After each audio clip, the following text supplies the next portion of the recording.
আজকে রেশন আনতে গিয়ে লোকগুলো আগুন জ্বালায় বেগুন পোড়াতে লাগাই দিবে বলে আর লাইনে সবার পেছনে দাঁড়িয়ে থাকতে হবে বলে কোনোদিনও ভাবতে পারি না। চলো ব্যাপারটা তাহলে তোমাদেরকে শুরু থেকে বলি। সকালবেলায় ঘুম থেকে উঠে বাবা আমার হাতে রেশন কার্ড ধরাই দিল, বলছে বেকার বসে আছিস ঘরে, রেশনটা তুলে আয়। সেই জন্য আমার কেটিএমটা বের করে স্পিডে ফাটায় ফাটায় যাতে লাগাই দিলাম রেশন তুলতে।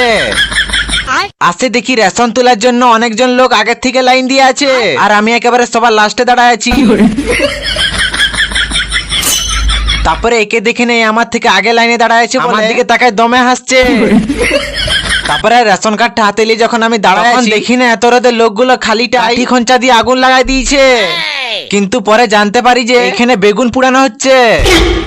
তারপরে দেখি না রেশনের জন্য যে চাল আর আটা দেয় এই জিনিসগুলো ট্রাকে লোড হয়ে চলে আসছে। তারপরে আমিও বেশি দেরি না করে আঙুলের ছাপটা দিয়ে রেশনের টিকিটটা কাটে নিলাম। তারপরে টিকিটটা নিয়ে চলে আসি ট্রাকের সামনে। তারপরে টিকিটটা দেখাতে এই বস্তায় দমে চাল ভরাই দিল। তারপরে রেশন তোলা হয়ে যেতে বেলায় চলে আসি গরম গরম পকোড়া খেতে। আজকে রেশন তুলতে গিয়েছিলাম বলে পকোড়া খাওয়ার জন্য বাবা টাকা দিয়েছিল, সেই জন্য পকোড়া খাই নিলাম।